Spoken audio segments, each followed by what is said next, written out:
Life before the affair felt like a well-rehearsed play, each day blending seamlessly into the next. My name is David, and I was a husband, a father, and for the most part a happy man. My wife, Sarah, and I had built a life together that many would envy. We had a cozy home in the suburbs, two beautiful children, and a marriage that on the surface seemed rock solid. We shared laughter over dinner, exchanged knowing glances during family gatherings, and supported each other through life's ups and downs. Sarah was the kind of woman who lit up a room with her smile. Her laughter was contagious and her kindness was genuine. We had been together for nearly a decade, and while we experienced the usual ebbs and flows of any long-term relationship, I thought we were in a good place. Sure, there were moments of tension, work stress, parenting challenges, the occasional argument, but nothing that made me suspect the foundation of our marriage was crumbling beneath us. But there were signs, subtle and easily dismissed. I noticed Sarah was spending more time on her phone, her laughter ringing out during late-night calls that she would quickly end when I entered the room. She often had vague answers about her whereabouts, and a few times I caught her staring off into space, lost in thoughts I couldn't access.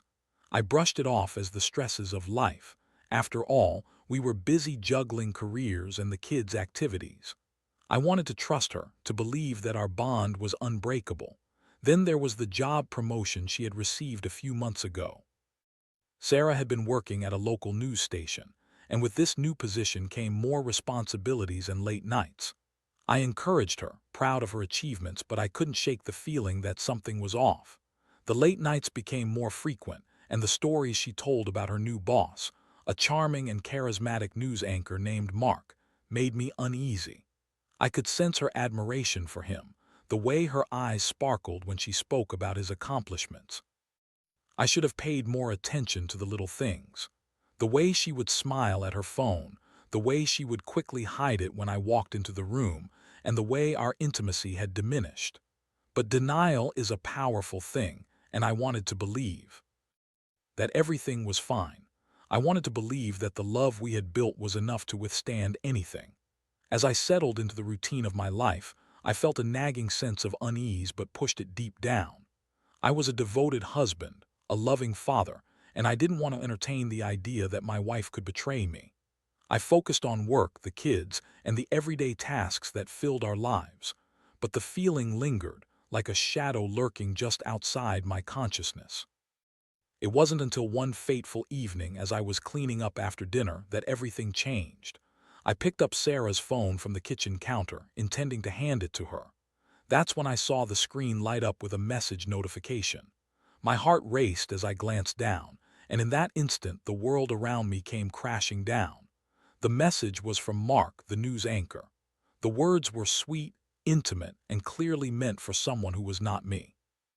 I felt my stomach drop as I read his words, each one piercing through the illusion of my happy life.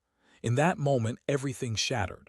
The laughter, the love, the trust, it all crumbled away, leaving me standing in the ruins of my once perfect life. The moment I read those words, the air in the room turned thick and suffocating. A whirlwind of emotions surged through me, shock, anger, disbelief, and an overwhelming sense of betrayal. I felt as if the ground beneath my feet had vanished, leaving me suspended in a void of confusion. How could this be happening? How could Sarah, the woman I loved, the mother of my children, be involved with someone else, especially a man like Mark? I had seen him on television, a polished figure with a charming smile and a charisma that drew people in. The thought of my wife being with him twisted my insides. I dropped the phone as if it were a live wire, my hands trembling. I could hear the faint sounds of my children playing in the living room, their laughter a stark contrast to the turmoil raging in my mind. I wanted to scream, to lash out, but I forced myself to take a deep breath. I needed to think clearly, to process what I had just discovered. But clarity felt impossible. All I could focus on was the betrayal that sliced through my heart like a knife. I stumbled into the living room where Sarah sat on the couch, flipping through a magazine. She looked up and smiled, a smile that felt like a dagger now. How could she smile when she was hiding such a monumental secret? I wanted to confront her right then and there, but the words caught in my throat. Instead, I played the role of the oblivious husband, engaging in small talk while my mind raced with questions. "Hey, how was work today?" I asked, forcing a casual tone. "It was good, just the usual," she replied, her eyes sparkling with a warmth that felt foreign. I wanted to scream at her to demand how she could betray me, but I held it in. I needed proof, something more than just a text message. I had to know how deep this affair ran. After putting the kids to bed that night, I sat in our darkened bedroom, staring at the ceiling, replaying the events of the day. I knew I had to confront her, but I also knew I needed more evidence. As I lay there, I thought about the texts I had seen. They were flirtatious and intimate, but how long had this been going on? My mind raced through memories, moments that now felt tainted. I remembered the late nights, the secretive phone calls, and the way she had been a little more distant lately. It all made sense now, yet it didn't ease the pain. The next day, I devised a plan. I would gather more evidence, confront her with the truth, and then decide what to do. I started by checking her phone while she was in the shower. It felt wrong, an invasion of privacy, but I was desperate for answers. I found a treasure trove of messages, sweet nothings, inside jokes, and plans to meet. My heart sank further with each message I read. It was clear that this was not just a fling. It was an emotional affair, one that had taken root in the very fabric of our lives. I felt anger boiling inside me, mixed with the pain of betrayal. I wanted to confront Sarah right then, but I held back. I needed to be strategic. I wanted her to feel the weight of her actions, to understand the depth of the hurt she had caused. The day dragged on, each minute stretching into an eternity. I watched her go about her routine, smiling and laughing, completely unaware of the storm brewing inside me. I felt like a volcano ready to erupt, the pressure building with every passing hour. Finally, as the sun dipped below the horizon, casting shadows in our living room, I knew it was time. I couldn't wait any longer. I had to confront her, to lay bare the truth that had been hidden in the shadows for far too long. "Sarah, we need to talk," I said, my voice steady but laced with an undercurrent of rage. Her smile faltered, and I could see the flicker of confusion in her eyes. She sensed the gravity of the moment, the tension in the air thickening like fog. "About what?" she asked, her voice cautious. I took a deep breath, the words I had rehearsed in my mind now swirling chaotically. "About you and Mark." The color drained from her face, and I could see the realization wash over her. Suddenly, the calm facade of our lives shattered, leaving only raw emotions and unspoken truths in its wake. The silence that followed my words felt like an eternity, stretching out between us as the weight of the accusation hung in the air. Sarah's eyes widened, and I could see the panic settling in. For a moment, it was as if time had frozen, the world around us fading away. I could hear my heart pounding in my ears, the adrenaline coursing through my veins, urging me to press on. "What do you mean?" she finally stammered, her voice barely above a whisper. The feigned innocence in her tone only fueled the fire of my anger. "I mean the texts, the late nights, the way you look at him," I replied, my voice steady despite the raging storm inside me. "You've been having an affair, haven't you?" Her expression shifted from confusion to denial, and I could see her mind racing, searching for a way to deflect. "David, you're being ridiculous. You're jumping to conclusions without any proof." "Proof?" I shot back, my frustration boiling over. "I have proof, Sarah. I saw the messages on your phone. The way you talk to him, it's not just a professional relationship. It's intimate, it's personal. How could you do this to us?" Her face flushed with a mix of anger and guilt, and I could see her struggling to find a response. "I was going to tell you," she said, her voice trembling. You were going to tell me." I interrupted, incredulous. "How could you possibly think that would make this any better? You've been lying to me, to our family. You've broken our vows." The hurt in my voice was palpable, and I could see tears welling up in her eyes. I wanted to feel pity for her, but all I could muster was a deep sense of betrayal. The woman I had loved, the woman I had trusted with my life, had shattered that trust in the most painful way possible. "David, please," she pleaded. "It didn't mean anything. It was just..." "Just what?" I snapped, my voice rising. "Just a fling, just some fun. You're having an affair with a man who is married. How is that not significant?" The look in her eyes shifted from panic to defiance, and I could see the anger bubbling beneath the surface. "You don't understand. Mark is different. He understands me in a way you don't anymore. We've grown apart and I didn't know how to talk to you about it. Different. I echoed, my disbelief palpable. You think that justifies what you've done.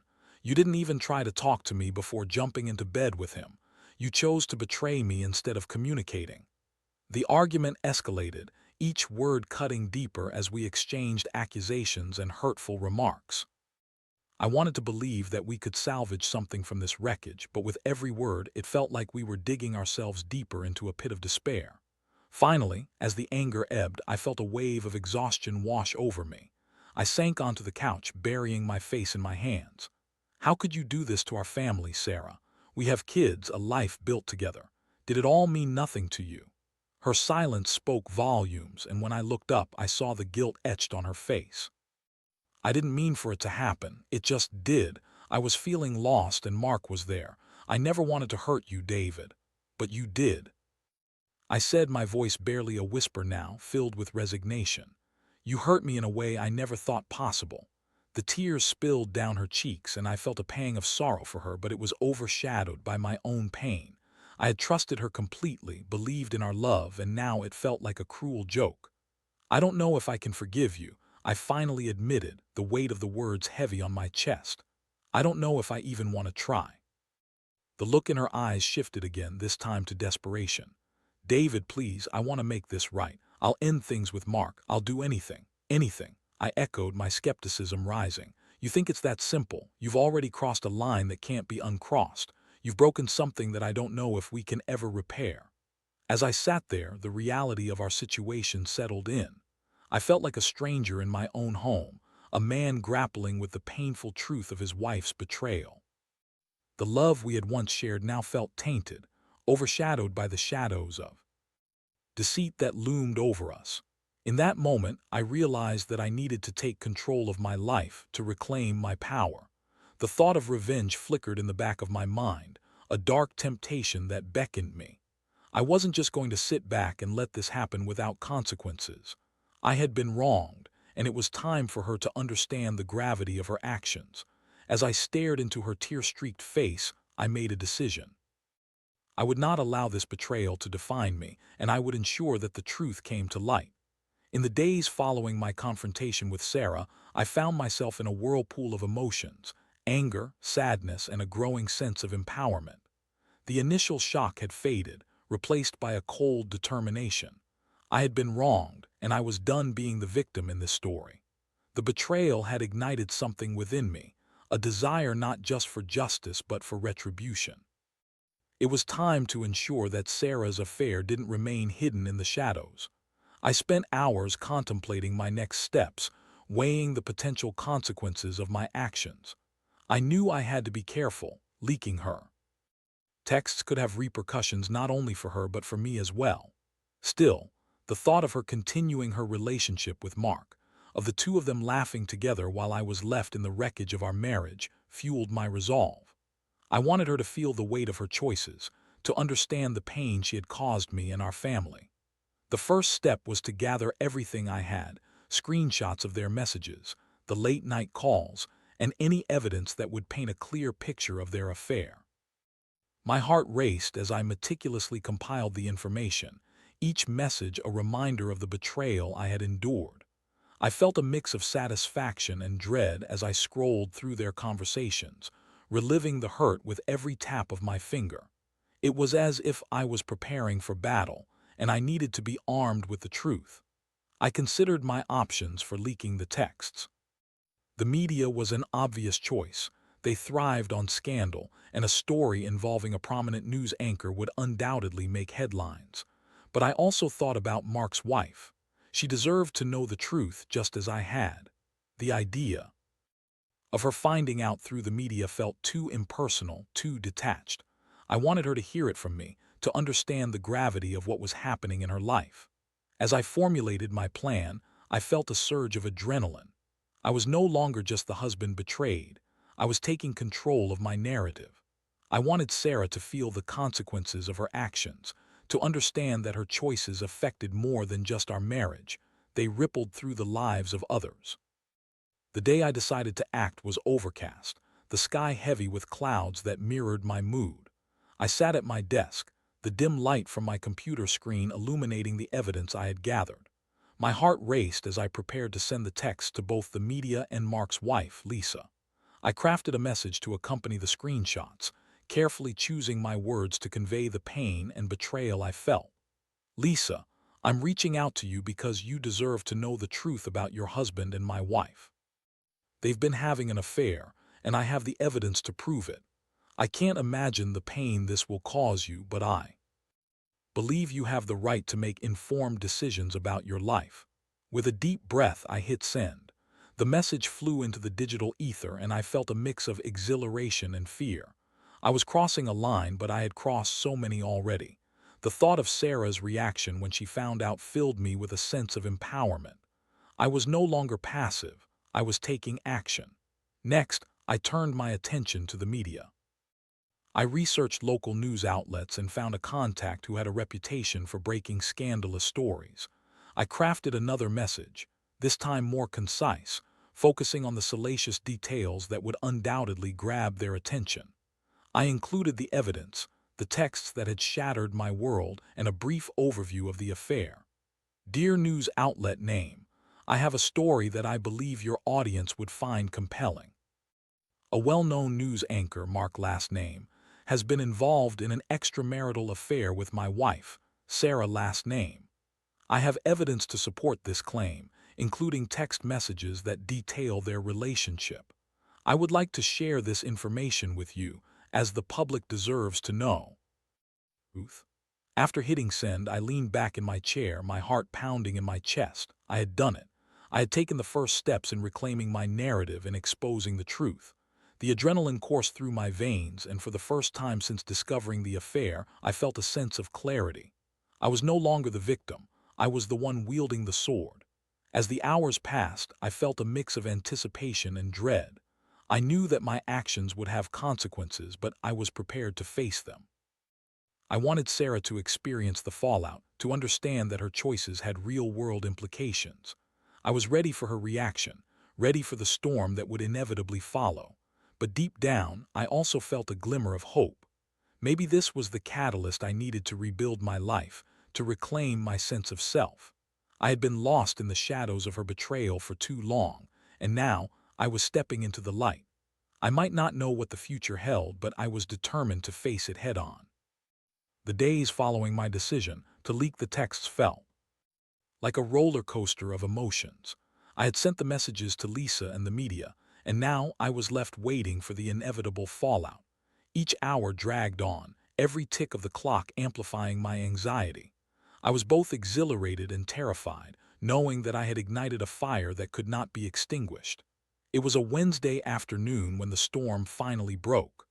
I was sitting at my desk, trying to focus on work, when my phone buzzed with a notification. I glanced down to see a text from a number I didn't recognize. My heart raced as I opened the message. David, this is Lisa. I just got your message. I can't believe what I'm reading. Is this really happening? I felt a rush of adrenaline course through me. I was speaking to Mark's wife, the woman I had tried to protect. I typed out a response, my fingers trembling as I relayed the details of the affair, the texts, and everything I had discovered. Yes, it's true. I have proof. I can send you the messages if you'd like. I never wanted to hurt you. I just thought you deserved to know the truth. I replied. I hit send, my heart pounding as I awaited her response. The minutes felt like hours, but finally Lisa replied, her words filled with disbelief and anger. I need to see everything. This is beyond anything I could have imagined. I'm meeting with him tonight.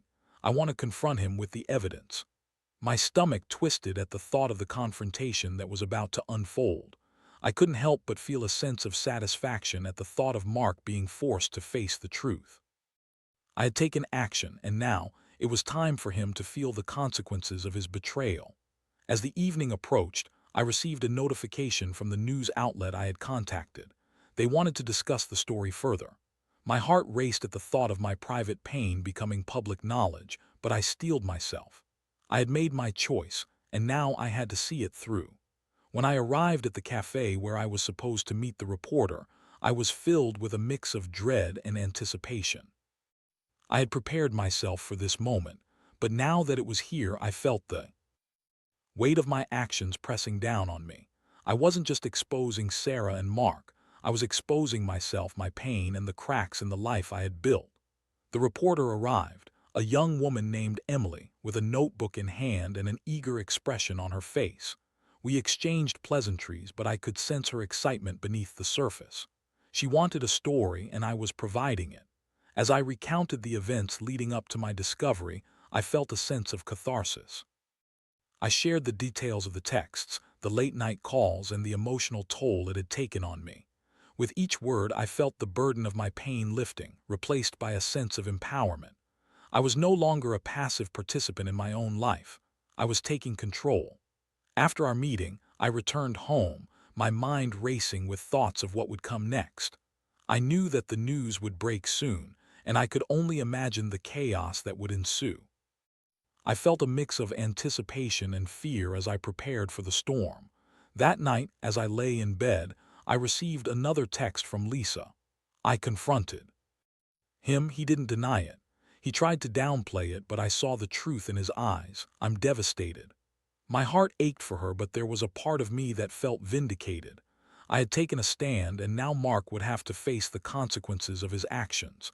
I replied to Lisa, offering my support, knowing that she would need it in the days to come. The next morning, I woke up to chaos. My phone buzzed incessantly with notifications from friends and family, all sharing the news that had broken overnight. The affair was splashed across local headlines, and my life was now thrust into the public eye. Local news anchor caught in scandalous affair. Read one headline. I felt a mix of anger and satisfaction as I scrolled through the articles, my pain laid bare for the world to see. I had exposed the truth, but now I had to grapple with the reality of the fallout. As I prepared for the day, I received a call from Sarah. Her voice was shaky, filled with disbelief and anger. "How could you do this, David? You've ruined everything." Everything was already ruined. "Sarah, you made that choice when you decided to betray me," I replied, my voice steady despite the turmoil inside me. "I wanted you to face the consequences of your actions, just as I have had to face the pain you caused." Her cries echoed through the phone, but I felt no pity. I had crossed a line, yes, but it was a line she had drawn when she chose to betray our marriage. In the following days, the fallout continued. Sarah faced backlash at work, and the tension in our home grew unbearable. The children sensed the change in the atmosphere, and I felt their confusion and hurt. I wanted to protect them from the chaos, but I also knew that the truth had to be acknowledged. I had taken my revenge, but now I was left to pick up the pieces of my shattered life. The emotional toll weighed heavily on me as I navigated the aftermath of my actions. I had sought justice, but at what cost? As I lay awake at night, I couldn't help but wonder if I had done the right thing. The pain of betrayal still lingered, but the path I had chosen had set off a chain reaction that I was only beginning to understand. The days turned into weeks, and the chaos of the scandal settled into a new, painful normal. The media frenzy had mostly died down, but the repercussions of my actions lingered like a heavy fog. Sarah and I were living in the same house, but it felt more like a war zone than a home. Tension crackled in the air, and every conversation felt like walking on eggshells. The children, oblivious to the details but sensitive to the emotional turmoil, began to ask questions. "Why is Mommy sad?" My youngest asked one evening, her innocent eyes searching mine for answers. I felt my heart break all over again, realizing that they were caught in the crossfire of our adult choices. I had wanted to expose the truth, to reclaim my life, but I hadn't fully grasped the collateral damage. As I navigated this new reality, I found myself reflecting on the choices I had made. I had acted out of pain and betrayal, driven by a need for retribution. But now, in the quiet moments between the chaos, I wondered if I had gone too far. Did revealing the affair change anything for me? Did it bring me the closure I so desperately sought? Sarah and I had tried to have conversations about our future, but every discussion ended in tears and accusations. She wanted to rebuild our relationship. She pleaded for forgiveness, but I struggled to see her as the woman I once loved. Instead, I saw a stranger, someone who had shattered the trust we had built over the years. One evening, after yet another tense conversation, I found myself sitting on the back porch, staring into the darkness. I felt the weight of my decisions pressing down on me, and for the first time I allowed myself to grieve, not just for the loss of my marriage, but for the loss of the life I thought we had. In that moment of reflection, I realized that seeking revenge had not filled the void left by Sarah's betrayal. Instead, it had created a new chasm between us, one that felt insurmountable. I had wanted her to feel the pain I felt, but in doing so, I had only deepened my own hurt. Weeks turned into months, and as the dust settled, I made a decision. I would not let this betrayal define me or my future. I needed to focus on healing, on finding a way to move on.